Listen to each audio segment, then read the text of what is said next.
Question number 91।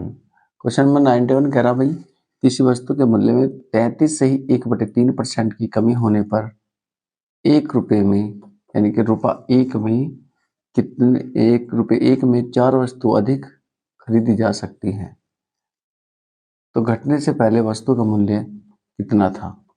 तो वही पहले जो है मैंने एक सूत्र लिखा था यहाँ कि वस्तु का मूल्य ने कमी के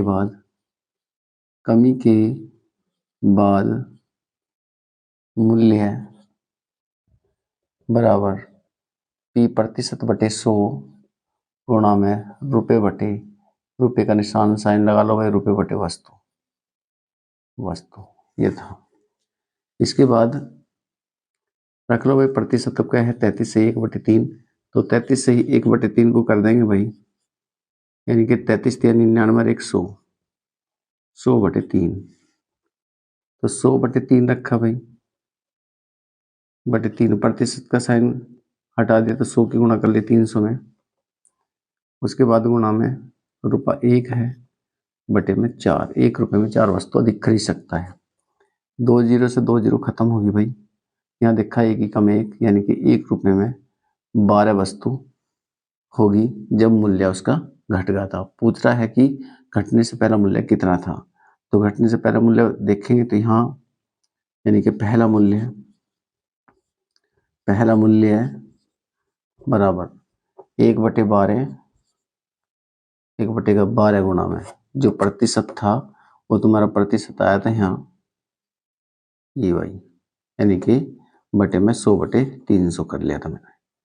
ये देख लिया भाई घटा के कितनी की वृद्धि हो रही कितनी कमी हो रही, यानी कि 200। मैंने देख लिया भाई, ये काट लिया मैंने 300 क्योंकि पहला मूल्य 300 बटे में 200। 2 जीरो से 2 जीरो खत्म कर ली, 3 से गया है 4 बार, 4 दूनी 8 यानी कि 1/8। इसका मतलब होगा कि ₹1 में 8 वस्तु, ये आंसर होगा भाई तुम्हारा। Question number 92। एक परीक्षा में उत्तीर्ण होने के लिए 35% अंक लेने होते हैं। एक अभ्यर्थी को 40 अंक मिले तथा वह 30 अंकों से फेल यानी कि अनुत्तीर्ण हो गया, तो परीक्षा के अधिकतम अंक कितने हैं। भाई अभ्यर्थी ने जो प्राप्तांक किए हैं, प्राप्तांक बराबर जो है उसके 40 है। फेल कितने से है भाई, फेल है 30 से।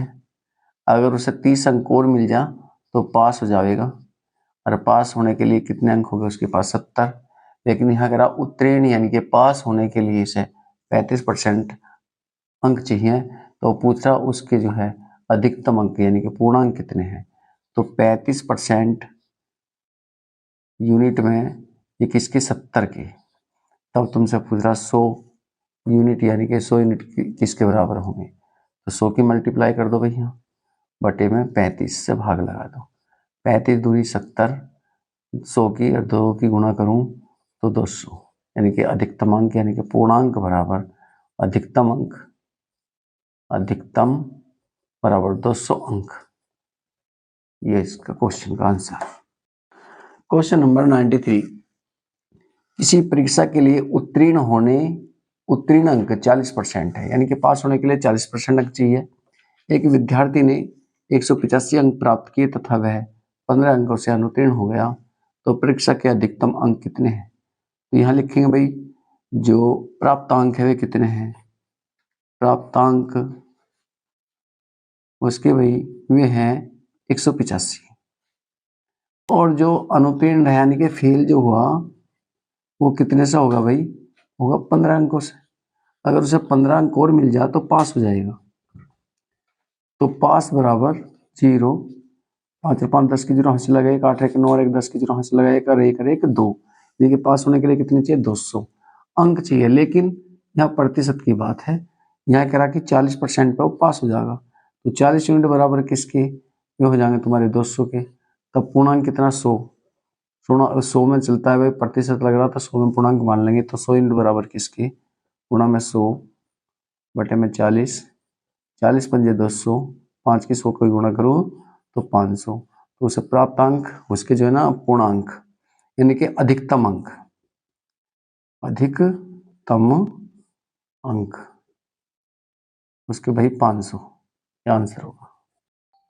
क्वेश्चन नंबर 94, एक परीक्षा में लड़कियों तथा लड़कों के लिए उत्तीर्ण प्रतिशत क्रम से 35% और लड़कों के लिए 40%। एक लड़के ने 483 अंक प्राप्त किए तथा 117 अंकों से अनुत्तीर्ण रहा, तो लड़कियों के लिए न्यूनतम उत्तीर्ण अंक कितने हैं? तो यहाँ देखना भाई, ये लड़के ने प्राप्त अंक जो करे वे करे हैं, बॉय लिख दो, बॉय के प्राप्त अंक वे करे भाई 483, लेकिन वो अनुत्तीर्ण कितने अंकों से रहेगा, यानी कि फेल रहेगा 117 अंकों से, 117 अंकों से। अगर मैं इन्हें जोड़ दूं तो पास हो जाएगा, और पास के लिए उस अंक कितने चाहिए, ये चाहिए 7 और 3 10, 8 एक 9 और 1 10 के 0 हासिल लगा, 1 4 5 और 1 6 हासिल का 600, और ये 600 यूनिट जो है वो 40% के बराबर है, 600 यूनिट बराबर 40 के।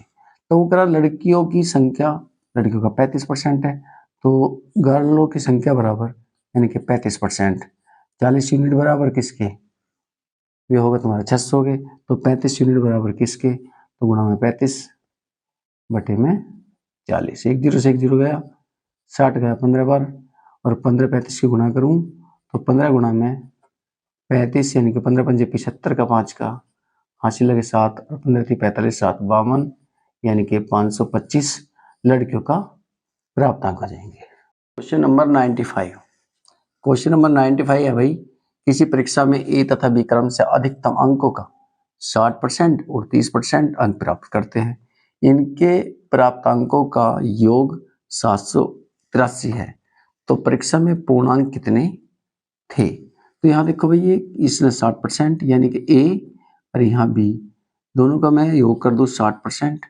यहाँ 30, दोनों का योग करो तो कितना आया 90 यूनिट, लेकिन तुम्हें दे रखा कितना 783, तब तो हमें देखना भाई 100 यूनिट किसके बराबर होगा, 100 की मल्टीप्लाई कर लेंगे, यहाँ 90 से भाग लगा देंगे, 1 0 से 1 0 खत्म, 9 से काटो, 9 6 54, 9 7 83, 9 8 72, और 9 8 72, 9 6 54, 9 7 63, 87 गुणा 10, तो ये आया भाई 870, ये तुम्हारा आंसर होगा।